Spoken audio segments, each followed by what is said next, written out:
자, 지금부터는 종목들 좀 보겠습니다. 네. 지난번 출연하신 이후에 또 새로 실적 나온 회사들 있을 거 아닙니까? 네네.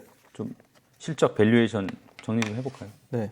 일단 삼성 SDI는 뭐 일부에서 말씀드렸고 SK부터 먼저 보겠습니다. 자, SK온 같은 경우는 매출이 187% 증가했습니다. 2분기에 상당히 실적 잘 나왔고요. 일단 SK 이노베이션의 자회사로 들어가 있죠. 근데 석유화학, 그다음에 윤활유, 뭐 석유 개발 이쪽에서 다 전반적으로 실적이 좀 개선되는 모습을 보여줬고요. 배터리는 저희가 기대하는 이제 배터리 사업부에서는 3조 6,961억을 나왔고요. 그다음에 적자폭을 상당히 줄였다는 게 좀 의미가 있습니다. 물론 2분기에 일부 흑자 전환도 예상했지만 아직 2분기에는 적자인 상태고요. 1,310억 적자인데 3분기에는 흑자 전환될 거로 보고 있고요. 이 실적에는 SK온도 1,670억의 첨단 생산 세액 공제가 드디어 2분기부터 반영됐다고 말씀드릴 수 있을 것 같고, SK온의 그 상반기 누적 매출은 7조 정도거든요. 그러니까 작년에 2조 5천억이니까 매출이 엄청나게 좋아졌고, 이제 흑자 전환만 될 경우에는 상당히 SK이노베이션도 이제 완전히 SK온의 그 지분 가치가 풀밸류를 받을 거로 보고 있어서 이미 또 발빠르게 지금 SK이노베이션은요, 유독 지금 LG 에너지 솔루션하고 수익률 격차가 많이 나는데 지금 역전 현상이 일어났습니다. 그래서 LG 에너지 솔루션은 굉장히 부진해서 20%대 연초 대비 수익률을 나는 반면에 SK이노베이션은 최근에 가파르게 오르면서 5% 정도 수익률을 나타내고 있어서 SK이노베이션에 대한 기대감을 여전히 가지고 계신 SK이노베이션에 대한 기대감은 여전히 좀 가지고 계셔도 된다고 보고 있고요. 특히 SK온 같은 경우는 올해 흑자 전환을 계기로 내년에는 영업이 1조대 체력이 좀 나올 것으로 보고 있습니다. 예. 네, 그 다음에 또 이제 실적도 나온 거 이제 그 양극재단을 보시면, 네, 양극재단의 포스코 퓨처엠 전체적인 실적은 매출단에서 지금 1조 1조 1,930억이 나왔고요. 매출단에서도 역시 분기 최대 매출 기록했습니다. 전체 영업이익은 521억을 기록하면서 4.4% 나왔는데, 요거 두 번째 포스코 퓨처엠 실적표 보여주실 건데, 에너지 소재 사업부가 핵심입니다. 에너지 소재 사업부가 양극재가 포함된 사업부입니다. 영업이익률 1분기 때 2.1%에서 2배 넘는 4.5%까지 회복이 됐고요. 영업이익으로는 375억을 기록했습니다. 그래서 이 포스코 퓨처엠도 장기적으로는 영업이익률 6%대까지 나오고, 전체 연간 영업이익은 이제 한 1,000억대, 한 1,200억에서 많게는 1,400억대를 예상을 하고 있습니다. 생각보다 판가에 대해서 덜 빠졌다. 상당히 좀 LNF나 이런 다른 여타 기업들하고 좀 차이점을 보였고요. 다만 포스코 퓨처엠은 이 세 번째 표인데요. 재무 상태의 이 부채 비율하고 순차입금 비율이 작년 1분기보다 소폭 증가했습니다. 부채 비율 120%, 순차입금 비율 65%. 물론 부채 비율은 저는 150% 미만 정도는 괜찮다고 보는데, 이것도 더 이상 여기서 늘어났는지에 대한 체크가 좀 필요해 보이고요. 그 다음에 양극재단의 코스모 신소재 굉장히 실적 좋았습니다. 유일하게 양극재 쪽에서 컨센서스를 상회하는 실적이 나왔었습니다. 이 실제 그 여의도에서 예측한 건 한 70억 정도인데 지금 영업이 93억 나왔고요. 이익률은 4.7%까지 회복이 됐습니다. 대표님, 오늘은 그동안 좀 뜸했던, 네, 아니면 다루지 않았던, 네, 2차전지 섹터 내 뭐 우량주라면 우량주라고 할까요? 네. 숨겨진 주식들, 네, 이런 것 좀 한번 얘기 좀 해봤으면 좋겠어요. 네. 어떤 기업이 있습니까? 네, 저는 숨겨진 기업들도 계속 소위 말해서 히스토리를 계속 추적하는 게 중요하다고 보는 이유가, 그 숨겨진 기업들이 잘 돼야지 또 양극재나 이 대표 셀 기업들이 당연히 같이 성장할 수밖에 없는 거거든요. 예. 이 양극재나 셀 회사들을 어떻게 보면 옆에서 보완해주는 역할을 하기 때문에, 그래서 오늘 TCC 스틸이라는 회사랑요, 사마알미늄, 그 다음에 이녹스 첨단 소재, 요런 나노 신소재까지 요런 회사들을 좀 준비해봤습니다. 예. 자, 그럼 먼저 TCC 네. 스틸. 네네. 이름 좀 어렵네요. 어떤 회사고, 네, 왜 이 주목하시는지. 네, TCC 스틸의 핵심 포인트는 독점입니다. 독점. 이 너무 재미난 회사예요. 이 TCC 스틸은 이 강판 회사입니다. 강판. 예. 이 석도 강판이 주력인데, 이 석도 강판이라고 하면 이제 주석도금 강판이죠. 그게 원래 메인인 회사인데, 이 회사는 이제 니켈 도금 강판, 이 원통용 배터리 케이스로 쓰이는 니켈 도금 강판이 엄청나게 뜨면서 이제 완전히 소위 말하는 포장재 회사에서, 포장재 여러 가지 엄청나게 많이 쓰이잖아요. 뭐 식품내에도 쓰이고 뭐 의료용에도 쓰이고 일반 그런 산업용 자재로 엄청 많이 쓰이는데 이 니켈 도금 강판은 철저하게 2차 전지 소재에 포커스가 돼가지고 이 니켈 도금 강판이 연간 매출이 40%씩 성장을 하고 있습니다. 올해만 해도 이제 3천억이 넘고요. 이제 내년에 한 4,500억, 뭐 6천억 이렇게 이런 단위로 하는데요. 지금 실제 니켈 도금 강판을 하는 회사는 유일합니다. 이 회사가. 지금 사실 니켈 도금 강판을 삼성 SDI 그다음에 LG 에너지 솔루션 이 지금 모든 이 소위 말하는 배터리 셀 업체에 납품을 하고요. 이 니켈 도금 강판이 생각보다 이 굉장히 돈도 자본력도 많이 필요하고요.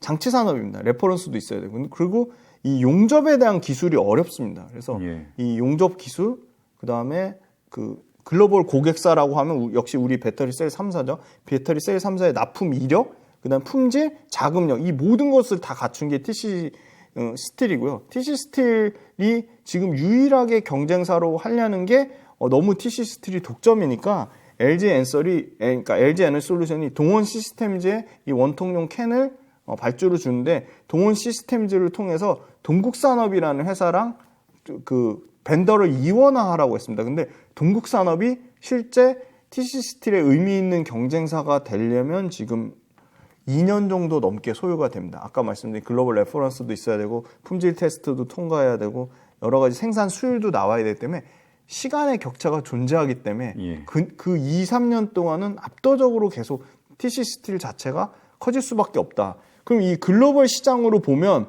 TC 스틸이 또 이 회사도 역시나 이 전기차 성장에 발맞춰서 증설을 합니다. 그래서 지금 거의 톤수로 치면 14만 톤이거든요. 원래 지금 7만 톤 정도 수준이었는데 지금 23년에 올해 급격하게 지금 1,100억 넘게 투자해서 14만 톤을 추가하는 거거든요. 7만 톤에 14만 톤이면 2배 넘게 캐펙스를 증가한 거죠. 그래서 21만 톤으로 전체 그 글로벌 이 니켈 도금 강판 수요의 1등입니다. TC 스틸이. 그래서 글로벌로도 1등. 글로벌로도 1등입니다. 2등이 일본의 토요코한 정도인데 한 12만 톤이니까 그것도 격차가 또 좀 나죠. 그다음에 그 타타라는 회사가 인도 타타가 한 7만 톤입니다. 그러니까 뭐 게임이 안 되는 거죠. 그래서 아마 계속적으로 이 글로벌 시장에서도 이 니켈 도금 강판의 우위는 유지할 거라고 보고 있고 실제 니켈 도금 강판 수출량이 엄청나게 증가하고 있습니다. 23년까지 현재 연평균 64% 성장하고 있고 요건 재밌습니다. 니켈 도금 강판 HS 코드를 치시면 관세청의 무역 통계 데이터에서 매달 수출 데이터가 나오는데 제가 최근 것도 보니까 60% 넘게 증가했어요. 그리고 이 회사가 이 기존에 자기네들 하고 있던 석도 강판 아니고 니켈 도금 강판을 할 경우 좋은 게 뭐냐? 판매 단가가 엄청나게 비쌉니다. 그러니까 기존 석도 강판, 주석도금 강판보다 50% 넘게 비쌉니다. 그런데다 다 독점으로 삼성 SDI, LG 에너지 솔루션 들어가고 있고요. 그래서 이 독점 구조가 향후 2, 3년까지는 깨지기는 어렵다. 그럼 이게 숫자로 안 찍힐 거냐? 매년 매출과 이익이 50%씩 찍히고 있습니다. 다만 이 회사 리스크 요인이 있습니다. 최근에 부채 비율이 엄청나게 증가해서 자사주를 지금 팔고 소각하고 있습니다. 다만 이제 그거를 운영 자금으로 쓴다기보다는 캐펙스 투자에 쓰고 있기 때문에 그 부분 부채 비율에 대한 거는 계속 팩트 체크가 필요해 보이지만 이 원통용 시장 자체가 그 전체 폼팩터라고 하죠. 원통용, 각형, 파우치형이 있는데 각형은 계속 지금 줄어들고 있고요. 원통용하고 파우치는 비중 자체가 배터리 셀에서 올라가고 있습니다. 그만큼 원통용이 대량 생산에 용이하고요. 가격도 저렴하고 이 모든 그 완성차 업체나 배터리 셀 업체는 원가 절감, 생산 자동화에 지금 사활을 걸고 있거든요. 그런 측면에서 원통용 비중이 커지면 TC 스틸은 계속 수혜를 받을 수밖에 없다. 그렇게 보고 있습니다. 그래서 충분히 이 회사 공부해볼 만한데 이 회사도 단기간에 소리 소문 없이 400% 넘게 올랐습니다. 그래서 주가 충분히 조정의 여지는 나와 있다고 보고 있지만 본업은 계속 펀더멘탈이 커지는 회사다. 그래서 이것도 중장기로 보기엔 좀 충분히 공부해볼 만한 회사, 히든 챔피언이라고 보고 있습니다. 지금 이 회사 뭐 실적 밸류에이션은 어떻게 됩니까? 네, TC 스틸 같은 경우는 지금 추정치를 제가 계산해 봤더니 올해는 한 매출 한 8천억, 영업이익 700억대 예상을 하고 있고요. 추정치입니다. 내년에는 1조대 매출 나올 것으로 보고 있고 영업이익 1,000억대인데 PER 기준으로 하면 한 뭐 지금 주가가 많이 올라서 한 13배 정도 되지만 지금 내년과 내후년으로 봤을 때는 10배 미만으로 떨어질 거라고 보고 있습니다. PER로 치면 한 9배 정도 수준 되지 않을까 보고 있습니다. 자, 삼화알미늄 말씀하셨는데 이 종목도 소문 많이 안 나고 꾸준하게 오른 종목인 것 같은데 맞죠? 네, 맞습니다. 이게 어떤 기업입니까? 네, 이것도 이 소위 말하는 이 그 양극박에 들어가는 그 소재 업체입니다. 이 양극박이라는 거는 네, 어려운 게 아니고요. 그냥 그 양극할 물질을 감싸는 박입니다. 알루미늄 박입니다. 이 회사도 배터리 셀 3사를 다 가지고 있어요. 그러니까 LG 에너지솔루션, SK온, 삼성 SDI, 고객으로요. 삼성 SDI를 다 고객으로 갖고 있고요. 2012년이니까 10년 전에 양극박 이 집 전체 알루미늄 박을 세계 최초로 개발했습니다. 그래서 일단 구조적으로 포장재 회사에서 이제 양극박 업체로 완전히 탈바꿈이 되고 있고요. 아마 양극박 매출이 올해 같은 경우는 한 뭐 70% 가까이 성장할 거로 보고 있고 내년에 한 80%, 그럼 올해 내년에 평균적인 성장만 해도 내후년에 한 75% 성장할 걸 보고 있는데요. 양극박 같은 경우는 그러면 지금 사실은 이 소재 자체를요 과점에서 받고 있어요. 노벨리스 코리아랑 조일알미늄에서 그러니까 노벨리스 코리아랑 조일알미늄이 아무나 주진 않고요. 이 소위 말한 이 아변 이 알루미늄 양극박을 특정 업체에다만 독점으로 주고 있습니다. 근데 그런 측면에서는 가장 안정적으로 이 삼화알루미늄이 수급을 받고 있고요. 일단 원자재 단은 그렇고요. 두 번째는 캐파인데 캐파는 이 회사도 역시나 증설을 해가지고 연 4만 톤. 그러니까 올해 9월 달에 이 아변 라인 2기를 추가하거든요. 그러면 연 4만 톤이니까 원래는 비상장사죠. 동일 알루미늄이 3.5만 톤으로 1등이었는데 그 순위가 뒤바뀝니다. 이 회사가 이제 국내 1등이 되고요. 삼화알루미늄이 연 4만 톤으로 1등이 되고 그 다음에 두 번째는 이 국내 배터리 3사 외에 유럽의 1등 업체인 프랑스의 ACC, 그 다음에 노스볼트, 그 다음에 뭐 미국의 리비안 굉장히 다양한 회사들을 배터리 완성차 업체들을 갖고 있습니다. 고객사로 갖고 있어요. 글로벌 고객사가 상당히 좀 다변화되어 있다는 거고요. 그리고 이 회사도 그럼 기술력이 있냐? 이 알루미늄 양극박 같은 경우는 초고강도로 얇게 그리고 넓게 광폭으로 초방막으로 만드는 게 그러면서 크랙이나 피놀 같은 건 없어야 되는 거죠. 그 굉장히 이 균일한 편차를 균일한 두께를 유지하면서 두께도 아주 얇게 미세하게 초방막으로 만들면서 강도도 유지하는 게 기술이거든요. 그게 그 결론 기술인데 그 최첨단 기술을 가장 잘하는 데가 삼화알루미늄하고 동일 알루미늄 이 두 군데입니다. 그래서 삼화알루미늄이 기술적으로도 높은 진입 장벽이 있다. 글로벌 고객사도 다변화되어 있는데 고객사도 다변화되어 있는데 기술 진입 장벽도 갖고 있고 그럼 이게 숫자로 찍혀야 되는데 LG 에너지 솔루션에 이미 연초에 지금 6,951억 양극박 계약을 맺었거든요. 그 전에는 이제 유럽 최대 업체죠. 프랑스의 ACC랑 또 2,154억 양극박 공급 계약을 맺었고요. 그래서 이 양극박 공급 계약 관련돼서는 여기도 지금 양극박이 일부 쇼티지이기 때문에 계속 추가 수주가 계속 나올 거라고 보고 있고요. 그리고 또 진짜 재미난 게 요게 이 어떤 게 또 있냐면 이 양극박 파우치 자체가 파우치 필름을 다 일본 전량 수입하거든요. DMP라는 회사랑 쇼와덴코가 압도적으로 하고 있는데 그거를 이제 정부에서 국책과제로 롯데 계열사인 율촌학 포장재 만든 율촌학에 그걸 줘서 기술 지원을 해줘서 율촌학이 국내 최초로 이 파우치 그 필름에 들어가는 것을 개발했습니다. 그래서 파우치 필름에 들어가는 걸 개발해서 파우치 필름이 이제 아마 대거 이 DMP나 쇼와덴커가 국산화 될 건데 그 DMP나 쇼와덴커를 대체할 파우치 필름을 만드는 율촌학에 들어가는 소재를 파우치 필름 소재를 다 그것도 알루미늄을 쓰는데 요거를 다 전부 율촌학이 지금 이 삼화알루미늄에 전부 다 물량을 다 밀어주고 있습니다. 그래서 이 파우치 필름 소재도 이 삼화알루미늄이 독점하고 있다. 그래서 그럼 전체적으로 알루미늄 박 시장 자체는 연평균 한 40% 정도 성장을 예상하고 있기 때문에 이 양극박 관련돼서도 이 회사가 어떻게 보면 그 대장으로 계속 초과 성장을 나타내지 않을까 그렇게 보고 있습니다. 이 회사 밸류에이션은 어떻고 리스크 요인 같은 게 있으면 한번 좀 살펴봤으면 좋겠어요. 일단 밸류에이션이 보시면 삼화알루미늄 같은 경우도 실적 추정치가 많이 없어서 그래도 제가 가져와 봤는데 올해 같은 경우는 한 3천억대 매출의 영업이익이 한 235억이니까 PER로 치면 엄청나게 비쌉니다. 76배 정도 수준이고요. 예. 근데 내년하고 내후년에 대한 실적 기대감이 큰데 내년하고 내후년에는 좀 보수적으로 잡아도 한 50% 정도 성장은 나오지 않을까. 그래서 아마 이게 또 아까 말씀 빼놓은 부분이 이 양극박 물질 양극박 자체가 배터리 원가에서 차지하는 비중은 2% 정도밖에 안 되지만 물량 자체로 Q로 이제 커버하는 부분이 있고요. 이 양극박 같은 경우도 마진이 상당히 좋습니다. 그래서 두 자릿수 마진이 나오거든요. 양극재보다 훨씬 마진이 좋습니다. 그래서 원래 올해 기준은 한 7%대 마진에서 내년에 한 11%, 내후년에 12에서 13%까지 마진이 좋아지기 때문에 영업이익이 뭐 80% 넘게 성장하고 매출단에서 한 50% 가까이 성장하면 급격하게 이익 성장률 때문에 PER은 27배까지 2차전지 전체 평균 밸류에이션 정도보다 조금 낮은 정도 수준으로 떨어지지 않을까. 그래서 올해 기준으로는 비싼 건 맞습니다. 76배인데 25년 기준으로는 저는 한 27배까지 좀 떨어질 거라고 보고 있습니다. 그리고 리스크 요인은 사실 2등 지금 이제 원래 1등인 동일 알미늄이 이제 사마 알미늄보다 2등으로 떨어지는데 문제는 이제 3등이 롯데 알미늄이 비상장사거든요. 예. 굉장히 공격적으로 지금 아마 전체 캐파로는 압도적으로 좀 1등 할 거라고 보는 게 롯데 알미늄이 헝가리에 미국에 아주 공격적으로 지어서 13만 톤까지 캐파를 늘리는 거거든요. 그럼 거의 지금 국내 캐파로는 사마 알미늄이 여전히 압도적인 1등이지만 글로벌로 치면은 롯데 알미늄이 1등이기 때문에 롯데 알미늄이 어떻게 보면 일부 사마 알미늄 물량을 침투해서 뺏어가지 않을까 그런 부분에 대한 우려는 있습니다.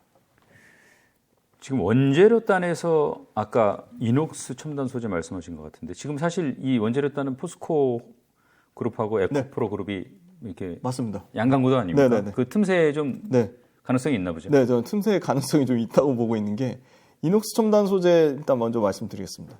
이녹스 첨단 소재는 원래 리튬하고 전혀 상관이 없는 회사고요. 이 디스플레이 소재 업체입니다. 근데 디스플레이 소재가 상당히 안 좋았죠. 왜냐면 LG 디스플레이 연간 몇 천억씩 몇 조씩 적자 내는 거 보면 아시겠지만, 근데 그거는 이제 소위 말하는 LCD 디스플레이고요. 지금은 이제 OLED로 다 넘어가는 세대입니다. 이 회사도 이녹스 첨단, 심지어 LG 디스플레이도 원래 사실은 삼성에 못 들어갔는데 이제 삼성 디스플레이랑 같이 양분해서 지금 삼성전자에 들어가거든요. 화이트 OLED. 삼성의 이제 TV가 화이트 OLED가 너무 잘 팔리니까 LG 디스플레이가 공급사로 들어갔는데 사실은 이 디스플레이, OLED 디스플레이는 모든 이 패널이 들어가는 거는 다 풀 교체될 가능성이 매우 높습니다. 워낙 단가가 비싸서 OLED를 못 쓴 거지, 뭐 시야각이라든지 뭐 이 눈의 빛 번짐이라든지 뭐 이 해상도라든지 뭐 비교 불가거든요. 그래서 OLED가 계속적으로 당연히 커질 수밖에 없는 시장이고, 사람들은 TV만 생각하는데 OLED는 당연히 아이패드에도 쓸 수 있고요. 핸드폰에도 심지어 이제 신규로 나오는 삼성폰은 전부 OLED 패널을 씁니다. 네, 폰에도 쓰이죠. 그 다음에 태블릿 PC, 그 다음에 XR, VR 기기, 그다음 모든 이제 자동차에 우리 다 테슬라 보시면 앞에 엄청난 디스플레이 화면, 그것도 다 OLED 화면이거든요. 그러니까 OLED 시장 자체가 엄청나게 이제 커지고, 기존의 OLED 매출 굉장히 안 좋았는데 화이트 OLED 시장이 커지면서 화이트 OLED 시장 자체는 좋아질 거고, 그럼 일단 본업이 일단 안정적이거든요. 본업이 앞으로 계속 시장이 P와 Q가 커지는데, 사실 이녹스 첨단 소재 가져온 거는 OLED 때문에 가져온 건 아니고 자회사 이녹스 리튬이 있습니다. 굉장히 좀 오래전부터 이녹스 리튬에 대한 얘기는 많았는데 사실은 최근에 이슈가 된 겁니다. 사실 이녹스 리튬이 똑같이 에코프로의 계열사인 에코프로 이노베이션처럼 탄산 리튬을 갖고 와서 수산 리튬으로 가공하는데, 이 회사가 생각보다 빠르게 24년 하반기쯤에 수산화 리튬 관련된 매출이 나올 것으로 지금 예상을 합니다. 지금 그게 24년 하반기부터 25년까지 나오는 예상하는 게 수산화 리튬을 킬로그램당 아주 보수적으로 33불이죠. 그러면 톤당으로 치면 33,000불이죠. 그러니까 보통 5만 불 잡는데 33,000불 기준으로 매출단으로 연 8천억이니까 지금 8천억이면 2만 톤 정도 캐파거든요. 그러면 현재 수산화 리튬 에코프로 이노베이션의 캐파가 26,000톤이거든요. 그러니까 큰 차이가 없는 거죠. 제법 많이 하는 꽤 거네요. 사이즈가 큰 겁니다. 이 회사가. 아마 포스코, 에코프로 다음으로 아마 이 회사가 넘버 3위 정도 될 것 같고요. 그럼 25년 기준으로 매출 8천억 정도를 예상하고요. 2만 톤이면 어마어마한 전기차 60kW짜리 50만 대 규모고요. 더 장기적인 흐름으로 보면 이 회사는 2030년까지 우리 4만 톤 이상 하겠다. 그러면 매출로 치면 아까 수산화리튬 보수적으로 잡아서 킬로그램당 33불, 톤당 33,000불 계산하면 1조 6천억에서 1조 7천억 정도 수산화리튬으로만 매출하겠다는 거고요. 지금 한국 배터리 3사 수산화리튬 작년 기준으로 19만 톤인데 불과 내년에 50만 톤 넘게 늘어나고 3배 넘게 늘어나고요. 27년 기준으로 아마 70만 톤까지 늘어날 겁니다. 그 중에 상당 부분을 이 포스코홀딩스랑 에코프로 BM이 뭐 55%에서 60% 가져가겠지만 그 나머지 물량 자체는 이녹스 첨단 소재도 좀 기회가 있다. 그렇게 보고 있고요. 이녹스 리튬도 27년 전으로 상장 계획이 있다고 합니다. 그래서 계속 기대감은 살아있다고 말씀드렸습니다. 나노 신소재는 우리가 몇 달 전에 이제 처음 분석 시작할 때 다루다가 주가가 좀 왔다 갔다 했어요. 요즘 조금 괜찮은 것 같긴 한데. 네, 맞습니다. 지금 뭐 어떻습니까, 이 회사 지금 실적 밸류에이션? 네, 이 회사 지금 일단 매출과 이익 성장이 올해 같은 경우는 사실 워낙 이 회사가 디스플레이랑 태양광 소재 쪽을 하거든요. 그쪽이 좀 부진했고요. 양극재도 출하량 자체가 그 양극재에 들어가는 양극 도전재 자체도 출하량이 급속하게 늘어나지 않았는데 대부분의 그 양극재 업체도 상반기보다는 하반기에 대한 기대감이 높듯이 이 회사 마찬가지로 CNT 도전재가 상반기보다는 하반기에 기대감이 높습니다. 그래서 연간 실적은 꺾이지 않았거든요. 그래서 올해 아마 거의 1,000억 가까이 매출 나올 거라고 보고 있고 영업이익은 한 150억에서 한 160억 정도. 그리고 내년이 상당히 기대가 많이 되는데 내년은 한 1,700에서 1,900억까지 매출을 예상을 하고요. 거의 2배 뛰는 거죠. 영업이익 같은 경우도 150억에서 지금 150, 160억 사이에서 지금 260억 정도로 예상하니까 이거 네이버에 컨센이 나와 있습니다. 지금 영업이익도 거의 70%, 80% 예상을 하고 있고요. 25년도에는 매출이 한 3천억대 정도 24년 대비 80% 넘게 증가하고 영업이익도 500억대, 520억대로 24년 대비 2배 넘게 증가할 거로 보고 있어서 지금 굉장히 비싸거든요. PER 거의 100배 가까이 되는데 이게 30배까지 떨어집니다. 그만큼 매출가 이게 폭증하고요. 이 회사 여러 가지 모멘텀이 있습니다. 이 회사 나노신소재 같은 경우는 이 단일벽 소위 말하는 그 CNT 도전재는요, 양극에도 쓰이고 음극에도 일단 쓰입니다. 그래서 어떻게 보면은 양극재와 음극재 시장이 둘 다 커지면 동시 수혜를 받는 거고요. 기술적인 진입 장벽이 있습니다. 그 음극재는 단일벽 도전재를 쓰거든요. 싱글월이라고 해서 SWCNT라고 하는데 SWCNT 독점입니다. 지금 SWCNT 할 수 있는 회사가 없습니다. 그리고 이 독점인데 SWCNT를 지금 나노신소재가 사실은 이 단일벽 도전재 같은 경우는 삼성, SDI, LG 에너지 솔루션 모두 SK온 모두 고객사로 갖고 있고요. 두 번째는 아까 말씀드린 이 건식공정, 테슬라 건식공정 수율이 안 나와서 이슈가 좀 덜 됐는데 지금 건식공정은 생산 원가를 절감하고 자동화 설비하는데 필수기 때문에 이 건식공정 자체로 할 경우에는 습식공정보다 훨씬 원가가 절감되고 효율이 좋습니다. 생산 효율이 좋기 때문에 이 모든 완성차나 배터리 셀 업체가 이 원가 절감하고 이 자동화 설비 키우고 그다음에 비용 줄이는 거 이슈가 돼 있기 때문에 이 건식공정은 앞으로 당연히 확대가 될 수밖에 없다. 테슬라 말고도 스텔란티스 그다음에 폭스바겐도 적용하려고 하고 있거든요. 그래서 건식전국 공정하려면 뭐가 필요하냐? 고체 도전재가 필요한데 고체 도전재 관련돼서 유일하게 기술력 갖고 있는 회사가 역시 또 나노신소재밖에 없다. 그리고 세 번째는 이 나노신소재 관련돼서 캐펙스인데요. 연간 캐펙스를 앞당겼어요. 그러니까 이 나노신소재가 만드는 CNT 도전재 같은 경우는요. 가장 내가 투자한 투하 자본 대비 가장 마진이 좋은 거는 역시 양극재고요. 그래서 양극재가 제일 주목을 받았던 건데 적은 투자금, 그러니까 적은 투하 자본 대비 마진 좋은 거는 이 CNT 도전재입니다. 왜 CNT 도전재가 좋냐면 CNT 도전재 같은 경우는 이 캐펙스 짓고 만들고 세팅하는데 시간이 4개월밖에 안 걸립니다. 그런데 벌써 내년과 내후년에 매출치가 100%씩 이렇게 나온다는 얘기는 벌써 이 회사도 소위 말하는 양극재 바인딩 계약처럼 이 회사도 1, 2년치 수준을 이미 다 땡겨왔, 그러니까 다 받아놨다. 그러니까 이렇게 4개월밖에 굉장히 공격적으로 그렇죠. 지금 설비를 증설하는 것 자체가 1, 2년치는 이 회사는 수주를 다 받아놨기 때문에 공격적으로 증설하는 거야. 왜냐면 그거는 설비 투자하는데 4개월밖에 안 걸리는데 벌써 지금 1년 안에 지금 벌써 캐펙스를 지금 엄청나게 늘려놨거든요. 예를 들어 지금 24년도에 원래 지금 2.6만 톤 하기로 한 거를 지금 3.3만 톤으로 40% 넘게 늘려놨고요. 25년도 기준으로는 뭐 3.7만 톤인데 4.5만 톤으로 또 역시 30% 넘게 캐펙스를 늘려놨고요. 그럼 캐펙스가 늘어난다는 얘기는 당연히 순차적으로 매출과 이익에 반영이 될 수밖에 없다. 그래서 나노 신소재는 최근에 그 나노 신소재 펀더멘탈과 어떻게 보면 무관하게 에코프로랑 포스코그룹 폭락 나오니까 같이 폭락이 나왔거든요. 그래서 그런 측면으로 봤을 때는 에코프로나 포스코 그룹이 부담되시는 분들 입장인데 2차 전지가 성장할 것 같으면 나노 신소재는 좋은 대안이 될 수 있다고 보고 있어요. 근데 단점은 있습니다. 최근에 이 회사도 소위 말하는 최대 주주 특수 관계인이 엄청 주식을 팔았습니다. 그게 아무래도 이게 부담이 됐습니다. 이게 수급에 부담이 됐는데 그 부분은 이제 완전히 정리가 된 것 같습니다.